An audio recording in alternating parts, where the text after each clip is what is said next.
Assalamualaikum warahmatullahi wabarakatuh. Terima kasih Waalaikumsalam. kepada Pak Nurma dan teman-teman semua. Kami dari kelompok 6 ingin mendiskusikan hasil kerja lapangan kami pada pemetaan sosial di RW 2 Mangkukusuman. Pertama, perkenalkan nama saya Cahya NIM 18. Lalu ada Fitria NIM Saya 5 Fitria Nurhanisa, NIM 5. dan Saya Dwi Asifa Jarwati, NIM 30. Oke, next. Jadi Kampung Mangkukusuman merupakan kawasan permukiman padat dengan karakteristik sosial yang beragam, sehingga menghadapi tantangan dalam menjaga kualitas kehidupan sosial, pemberdayaan masyarakat, dan keberlanjutan pembangunan kampung. Perubahan sosial, perkembangan kawasan perkotaan, serta potensi risiko lingkungan dan kebencanaan menuntut adanya perencanaan sosial yang terarah dan partisipatif. Perencanaan sosial diperlukan untuk mengidentifikasi kebutuhan warga, mengoptimalkan potensi lokal, memperkuat gotong royong, serta meningkatkan kapasitas masyarakat dalam menghadapi berbagai tantangan ke depan. Dengan demikian, pembangunan dapat dilakukan secara lebih tepat sasaran, berkelanjutan, dan sesuai dengan kondisi serta kebutuhan masyarakat Kampung Mangkukusuman. Nah, jadi sebelum kami mewawancarai RW-nya, RT, dan warga-warganya, pertama-tama kami menghubungi Kepala Kampung di tanggal 22 April 2026. Nah, saat kami mengunjungi Kepala Kampung bersama dengan kelompok 7 yang sama-sama mewawancari daerah Mangkukusuman juga. Kemudian kami mewawancarai RW 2 itu di tanggal 2 Mei 2026. Kemudian kami menghubungi dan mewawancarai RT di dalam RW 2 itu RT 5 dan RT 6 di tanggal 6 dan 9 Mei 2026. Kemudian kami mau mencari warga untuk diwawancara selama tanggal 11 hingga 20 Mei 2026. Nah, jadi keseluruhan informan yang kami dapatkan itu total ada 6 informan. RW 2, Ketua RW 2, Ketua RW 5 dan 6, dan juga tiga warga Mangkukusuman.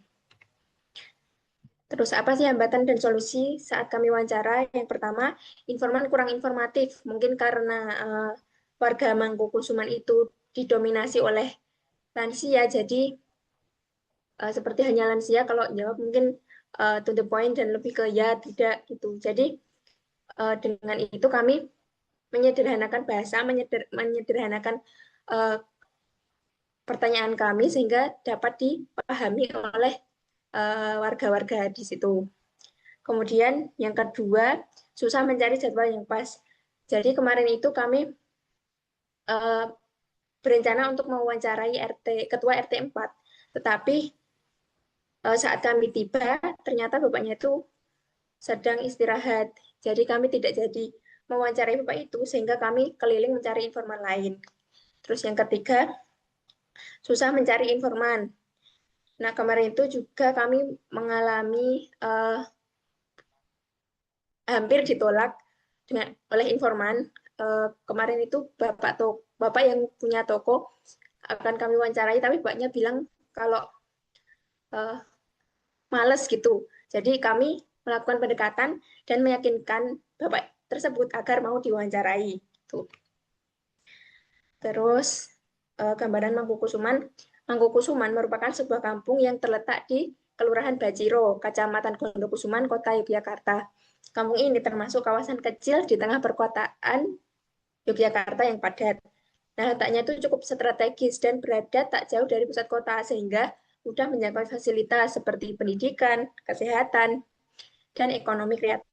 Nah, meskipun berada di lingkungan perkotaan, Mangkukusuman itu tetap mempertahankan suasana kampung dengan kehidupan sosial masyarakat yang masih erat dan saling berinteraksi. Jadi Mangkukusuman ini didominasi oleh sekolah-sekolah dan juga rumah sakit gitu. Selanjutnya. Selanjutnya ada pemetaan sosial, yaitu gambaran RW 2 Mangkukusuman. Nah, data RW Mangkukusuman ini dari RT 4 itu ada 36 kakak, dari RT 5 itu ada 43 kakak, dari RT 6 itu ada 23 kakak. Namun di RT 6 ini yang menetap hanya ada 13 kakak. 10 kakaknya adalah warga yang memiliki KTP di RT 6 tersebut, namun tinggalnya itu di luar dari RT 6 atau bisa juga di luar dari Mangkukusuman sendiri. Nah, untuk dari agama itu antara Muslim dan non-Muslim itu terdapat 50%, 50%, 50%. Mohon maaf, di sini ada kesalahan penulisan. Ini yang 50% seharusnya ada Muslim, yang 50% ini non-Muslim. Lanjut, komposisi usia, kebanyakan di Mangkukusuman, itu khususnya di RW 2, kebanyakan itu lansia, didominasi oleh lansia. Jadi sebagian besar warga di Mangkukusuman ini berusia lanjut. Maka dari itu kami tadi salah satunya memiliki hambatan terhadap susahnya untuk berkomunikasi karena informan itu suka langsung to the point dan tidak bisa menceritakan lagi secara lebih dalam. Akhirnya kami mencari cara untuk lebih melakukan pendekatan dan menggunakan bahasa yang lebih mudah lagi gitu. Next. Mata pencaharian di RT 2. Itu mata pencaharian itu cukup beragam. Yang pertama ada pegawai swasta. Yang kedua ada ASN, pegawai negeri, tapi relatif sedikit bahkan bisa dihitung menggunakan jari. Terus kalau pedagang dan pelaku UMKM ini lumayan banyak karena bahkan di depan di pinggiran jalan itu pun juga banyak sekali ruko-ruko yang disewakan gitu. Terus yang keempat itu juga ada jasa catering rumahan. Ini berada di RT 5. Lalu ada pemilik toko kelontong. Itu tadi yang bapak-bapak yang kami wawancara yang agak susah untuk meyakinkannya, tapi akhirnya kami bisa berhasil untuk meyakinkan bapak tersebut. Lalu ada pengelola kos-kosan. Jadi di wilayah Mangkukusuman RW 2 ini sangat banyak sekali kos-kosan yang berdiri di sana. Terus yang terakhir ada ibu rumah tangga. Next.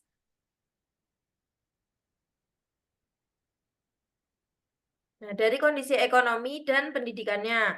Kalau dari kondisi ekonomi, kebanyakan itu warga bekerja meliputi UMKM, pegawai swasta, ASN, hingga sektor properti seperti Wisma dan homestay. Jadi di Mangkukusuman ini ada Wisma Hotel Nendra, terus juga dari akses pendidikannya itu sangat banyak.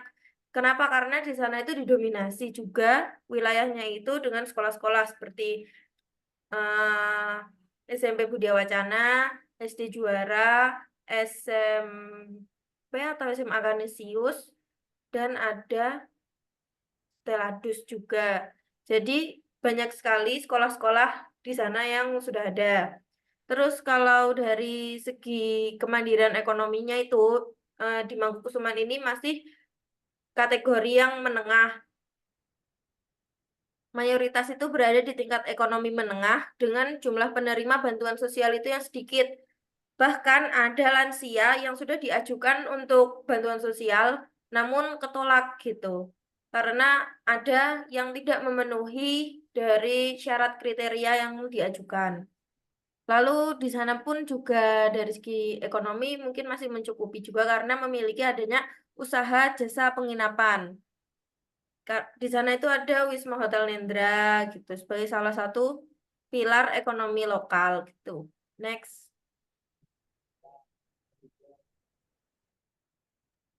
Baik, selanjutnya yaitu ada kegiatan sosial di RW 2 Mangkukusuman. Nah, di RW 2 Mangkukusuman ini terdapat cukup banyak kegiatannya. Misalnya ada senam ibu-ibu. Nah, senam ibu-ibu ini diadakan itu setiap seminggu sekali. Terus ada arisan ibu-ibu setiap bulan. Ada kerja bakti lingkungan, ada Jimpitan untuk kegiatan sosial, kebersihan, atau kepentingan warga lainnya.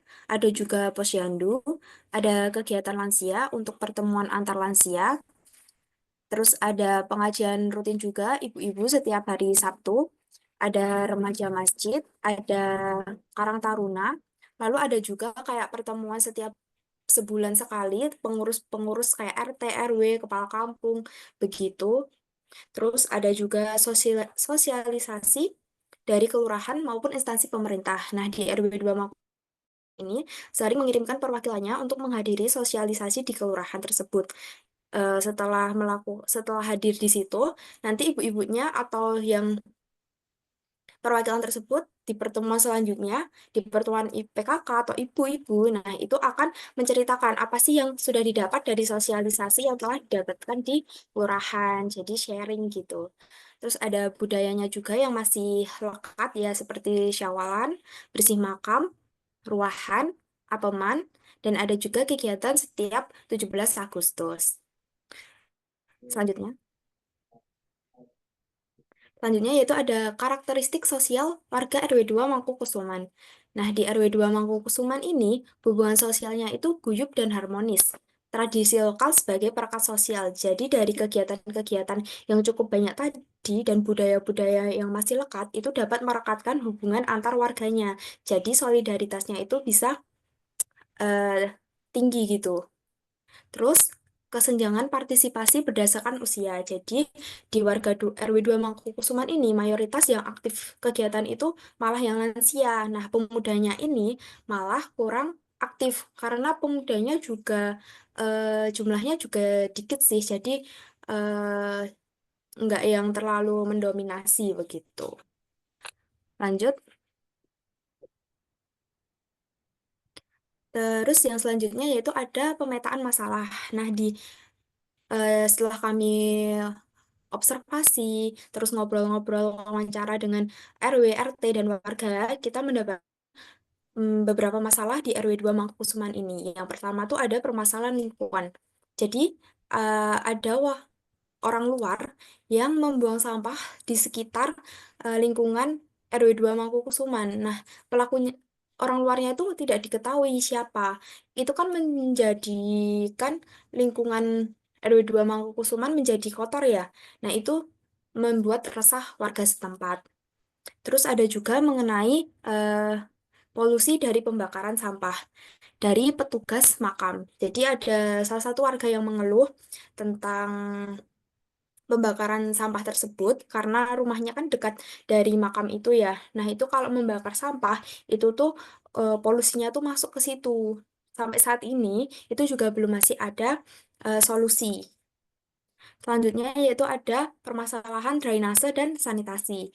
Jadi khususnya di RT 5 saluran saluran airnya itu tersumbat gitu. Kalau hujan, nah itu kan akan meluap. Dan itu kan saluran ya, jadi kayak bau gitu. Jadi kalau meluap, bau, banjir ya menjadi masalah gitu buat warga. Itu udah diajukan juga oleh pengurus sana, udah diajuin ke atasan. Itu juga udah lama, udah cukup lama permasalahannya, tetapi sampai sekarang juga masih belum ada solusinya. Terus ada permasalahan mengenai infrastruktur. Jadi di RT 6 ini ada jembatan yang menghubungkan jalan gitu antar RT atau antar jalan. Nah, jadi jembatannya itu udah turun. Dari warga sudah mengajukan dana untuk perbaikan, tetapi dari atasan belum apa ya belum ACC gitu karena dananya buat kepentingan yang lain. Sampai saat ini itu juga belum diperbaiki jembatannya. Terus ada permasalahan sosial juga mengenai jumlah pemuda yang relatif sedikit. Jadi pemudanya tuh kurang aktif di kegiatan-kegiatan, malah lansianya yang aktif. Itu juga kalau dibiarin kayak nanti mengganggu apa ya? Kepengurusan gitu, kayak mengganggu regenerasi kedepannya di RW 2 Mangkukusuman. Terus ada juga permasalahan mengenai kesejahteraan. Jadi ada bantuan sosial yang belum merata. Jadi ada warga lansia, kalau nggak salah. Nah, lansianya itu tinggal sendiri, udah nggak kerja, dan itu tuh seharusnya mendapat kriteria untuk mendapat bantuan, tetapi dari atasan itu nggak dapat bantuan, udah diajukan juga oleh RT RW, tetapi masih belum dapat juga. Selanjutnya,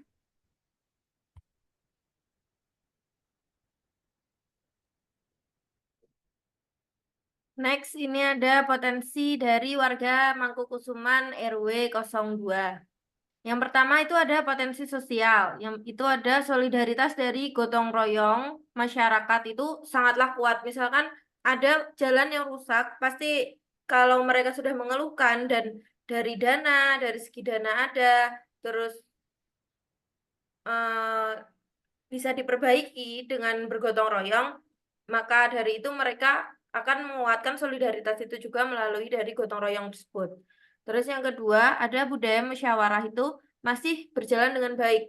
Kalau misalkan ada masalah yang lumayan besar gitu, itu pasti mereka musyawarahkan dulu gitu. Tidak langsung dari ketua langsung memutuskan gitu. Jadi sama-sama mencari solusi untuk jalan keluarnya. Lalu juga tingkat konflik sosial itu sangat rendah. Bahkan ketika kami tanyakan, di sana itu jarang dan bahkan bisa dibilang tidak ada gitu konflik antar warga. Namun kalau dari warga dengan pihak luar, seperti dari warga luar itu pasti ada. Apalagi dari kos-kosan, kan di sana banyak kos-kosan. Jadi sempat ada masalah dengan dari warga, pihak warga dengan orang kos-kosan itu sebenarnya bukan dari pihak warga sih, dari kos-kosannya tersendiri karena kos-kosan itu kan ditempati oleh orang timur.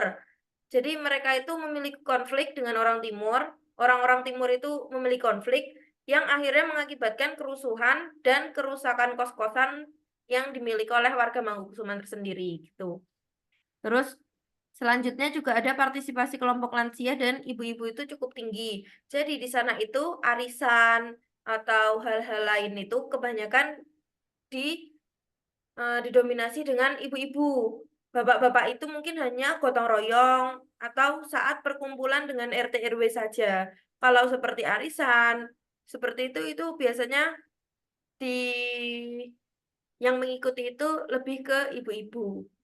Terus juga ada pertemuan rutin warga itu juga berjalan secara konsisten. Misalkan juga ada yang tadi sudah dijelaskan, ada pertemuan RT, RW dengan kepala kampung di balai, itu pasti sudah ada tanggalnya dan sudah pasti gitu.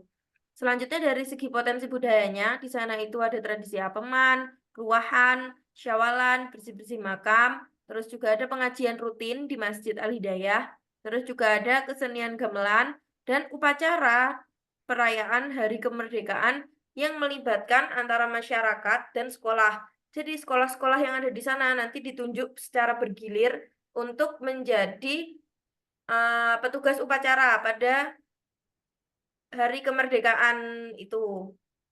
Selanjutnya ada potensi dari segi ekonominya. Di sana itu udah banyak UMKM kuliner, terus juga ada UMKM catering. Tapi kalau catering ini bentuknya masih kayak pesanan gitu, belum bisa yang besar gitu, hanya catering-catering rumahan untuk sekolah seperti itu.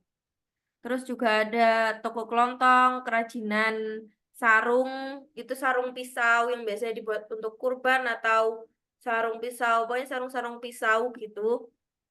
Terus juga ada produksi amplop THR atau angpau.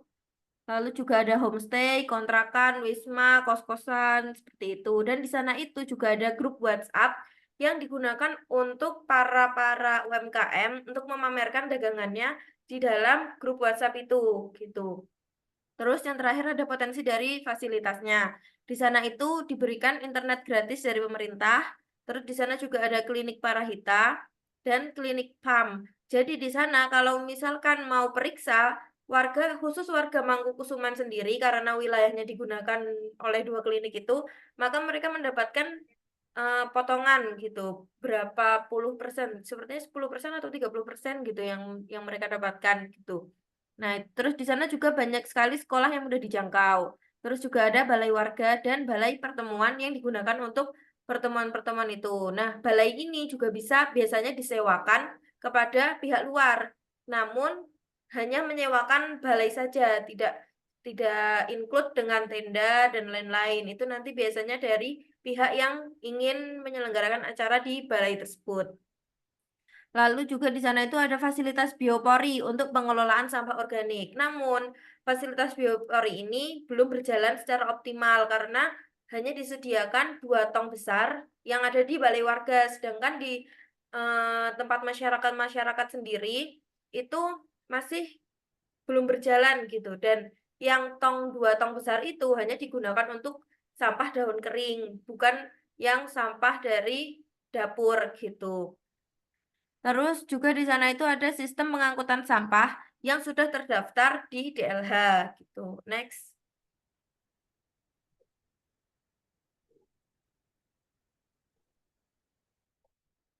Pemetaan mitigasi konflik di RW 2 Mangkukusuman. Yang pertama itu dari sampah dan polusi pembakaran. Nah, upaya yang udah ada itu tuh adanya teguran dan musyawarah RT. Namun masih belum keluar gitu, belum menemukan jalan keluarnya. Nah, rekomendasi dari kami itu adanya sistem pengelolaan sampah terpadu dan bank sampah. Jadi eh, dibuat struktur mengenai pengelolaan sampah tersebut agar bisa lebih terstruktur dan tidak yang bekerja itu tidak yang penggali makam itu sendiri, karena penggali makam itu sendiri gajinya itu kan sangat kecil, jadi mereka kurang berkenan dan kurang bersedia kalau diminta untuk mengelola sampah tersebut gitu. Terus selanjutnya ada drainase dan limbah. Nah, mereka itu sudah melakukan pelaporan ke pemerintah, namun belum ada timbal balik dari pemerintah tersebut karena pemerintah menurut pemerintah itu dana itu harus dipakai yang benar-benar butuh. Padahal kalau kita lihat secara langsung, drainase ini sangat-sangat penting untuk diperbaiki karena ini merugikan warga-warga sekitar. Gitu. Nah, rekomendasi penguatan dari kami itu adanya advokasi kolektif dan pengawasan berkala. Jadi, warga diberikan pendampingan agar dari segi pemerintah itu, dari pemerintahan itu bisa benar-benar dilirik gitu untuk membantu dari wilayah yang terkena masalah tersebut. Nah, selanjutnya ada kerusakan jalan. Mitigasi yang sudah ada itu gotong royong gitu. Nah, kalau dari kami itu memberikan pengajuan program pembangunan berbasis partisipatif. Terus selanjutnya juga ada rendahnya partisipasi pemuda. Nah, remaja masjid ini kadang aktif, kadang nggak aktif. Aktif kalau misalkan diajak oleh seniornya. Tapi kalau yang junior ini berjalan sendiri gitu, mereka itu mungkin masih bisa dihitung dengan jari. Nah, rekomendasi dari kami itu adanya revitalisasi Karang Taruna dan pelatihan kepemudaan. Jadi biar mereka itu semakin terbentuk strukturnya dan sistem yang mereka jalankan itu bisa berjalan dengan lancar gitu. Terus juga ada ketimpangan bantuan sosial, padahal upaya yang mereka lakukan itu sudah adanya pendataan warga dan sudah meng-apply-nya gitu ke pihak berwajib. Namun masih ada yang ditolak padahal orangnya itu udah lansia dan sangat-sangat membutuhkan gitu. Nah, dari kami itu adanya pemutakhiran data penerima bantuan. Nah, selanjutnya ada konflik antar warga. Itu upaya mitigasinya itu adalah dimusyawarahkan gitu. Nah, kalau dari kami memperkuat forum komunikasi warga. Jadi, agar warga itu tidak ada yang salah paham atau berkonflik di dalam warga tersebut. Nah, terus terakhir itu ada menurunnya pelestarian budaya.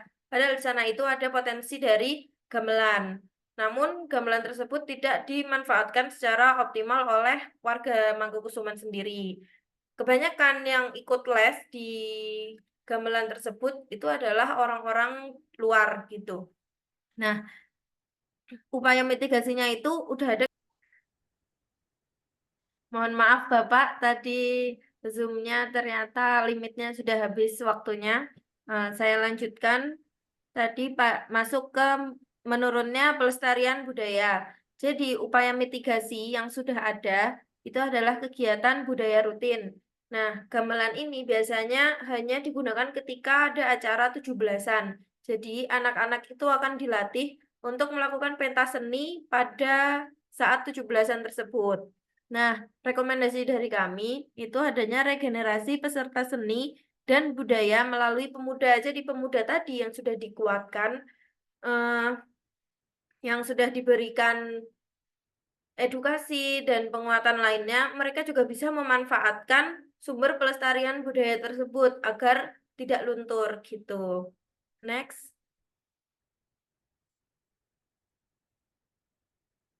Nah, pemetaan stakeholder. Nah, dari tingkat pengaruhnya itu dan tingkat kepentingan yang tinggi, itu ada kepala kampung, ketua RT, ketua RW, kelurahan, dan dinas lingkungan hidup. Nah, kalau tinggi ini berarti mereka memiliki pengaruh yang besar dan kepentingan tinggi terhadap program atau kegiatan yang dilakukan di Mangkukusuman, khususnya pada RW 2 tersebut. Nah, kalau yang sedang, ini memiliki pengaruh dan kepentingan yang cukup signifikan, tidak terlalu tinggi ataupun tidak terlalu rendah. Itu adalah tokoh agama, PKK, dan kelompok ibu-ibu, serta para lansia. Karena PKK, kelompok ibu-ibu, dan lansia ini pasti mereka memiliki kegiatan yang rutin gitu. Dan mereka itu sangat berkontribusi gitu. Namun kepentingan dan pengaruhnya mereka itu sangat minim. Tapi masih bisa dikategorikan di sedang karena mereka tidak yang memiliki kepentingan yang sangat tinggi gitu. Nah, selanjutnya itu yang rendah itu ada pemuda, pendatang, dan anak kos, dan warga nonaktif. Pemuda seperti yang tadi sudah kami jelaskan di slide sebelumnya, bahwa pemuda itu di sana itu memang sangat sedikit. Dan antara senior dan junior itu terdapat gap di situ gitu. Jadi pemuda di sana itu masih sangat kurang aktif, bahkan dia dibilang bisa dibilang pasif gitu. Terus kalau pendatang dan anak kos ini mereka itu tidak pernah mengikuti kegiatan yang diadakan oleh Mangkukusuman tersebut gitu. Warga nonaktif ini bisa dikatakan ya warga yang mereka itu hanya memiliki KTP di situ gitu. Namun mereka tinggalnya di luar dari Mangkukusuman. Jadi mereka tidak pernah terlibat, bahkan jarang gitu terlibat ketika ada acara pada Mangkukusuman tersendiri gitu. Next.